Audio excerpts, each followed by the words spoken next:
CPM സംസ്ഥാന നേതൃത്വത്തിനെതിരെ ആലപ്പുഴ ജില്ലാ secretariat മുഖ്യമന്ത്രി പിണറായി വിജയനെയും സംസ്ഥാന സെക്രട്ടറി MV ഗോവിന്ദനെയും വിമർശിച്ച യോഗത്തിൽ MV ജയരാജനെതിരെയും AK ബാലനെതിരെയും വിമർശനം ഉയർന്നു.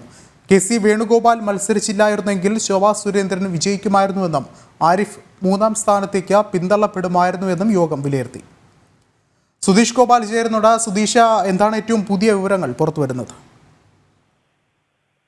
വിഷ്ണു, അതിരൂക്ഷമായ വിമർശനമാണ് സംസ്ഥാന സർക്കാരിനും മുഖ്യമന്ത്രി പിണറായി വിജയനും അതോടൊപ്പം തന്നെ CPM സംസ്ഥാന നേതൃത്വത്തിനുമെതിരെ ആലപ്പുഴയിലെ CPM ജില്ലാ സെക്രട്ടേറിയറ്റ് യോഗത്തിൽ ഉണ്ടായത്.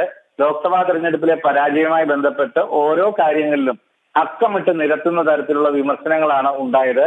ഏറ്റവും ആദ്യപടിയായി സംസ്ഥാന നേതൃത്വത്തിനെതിരെയും സംസ്ഥാന സർക്കാരിനെതിരെയും വിമർശനം ഉയർന്നു. ധനമന്ത്രിക്കും ആരോഗ്യമന്ത്രിക്കുമെതിരെ വിമർശനം ഉയർന്നു.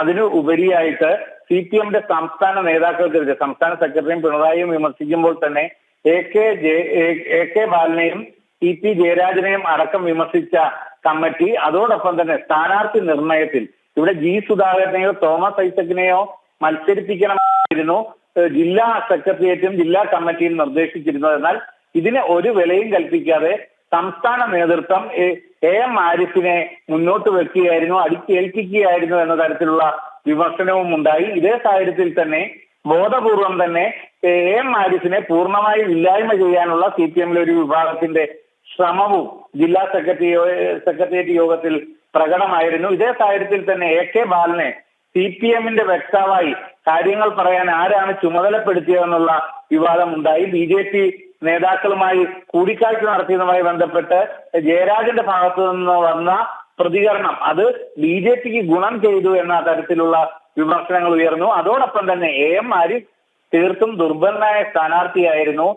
KC വേണുഗോപാൽ അല്ല മത്സരിച്ചിരുന്നത് കോൺഗ്രസ് സ്ഥാനാർത്ഥിയായെങ്കിൽ അവിടെ BJP ജയിക്കുകയും ശോഭാ സുരേന്ദ്രൻ ജയിക്കുന്ന ഒരു സാഹചര്യം വരികയും ആരിഫ് മൂന്നാം സ്ഥാനത്തേക്ക് പിന്തള്ളപ്പെടുകയും ചെയ്യാനുള്ള സാഹചര്യം ഉണ്ടായിരുന്നു എന്നതടക്കമുള്ള കാര്യങ്ങൾ വന്നു. അതോടൊപ്പം തന്നെ കായംകുളം CPMനെ പരാജയപ്പെടുമ്പോഴും ലോക്സഭാ തെരഞ്ഞെടുപ്പിലും മറ്റും പരാജയപ്പെടുമ്പോഴും കുറച്ച് CPMനൊപ്പം നിന്നിരുന്ന ഒരു നിയോജക മണ്ഡലമാണ് കായംകുളം. നിയോജക മണ്ഡലത്തിലും സ്ഥിരമായി MLA ആയി തെരഞ്ഞെടുക്കപ്പെടുന്നതും CPM ആണ്.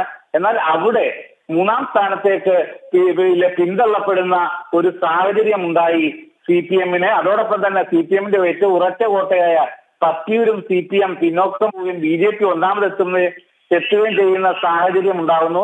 ഇത്തരം സാഹചര്യങ്ങൾക്ക് പ്രധാന കാരണം പാർട്ടിയിലെ അവിടുത്തെ ആഭ്യന്തര പ്രശ്നങ്ങൾ പരിഹരിക്കുന്നതിലുണ്ടായ വീഴ്ചയാണ്. പത്തിയൂരിലേത് ഞെട്ടിക്കുന്ന ഒരു പിന്നോക്കം പോക്കലായിരുന്നു എന്നതും ജില്ലാ സെക്രട്ടേറിയറ്റ് വിലയിരുത്തി. ഇനിയും ജില്ലാ കമ്മിറ്റി യോഗവും ചേരും. അവിടെയും രൂക്ഷ വിമർശനം വരും ദിവസം ഉണ്ടാവാനാണ് സാധ്യത, വിഷ്ണു.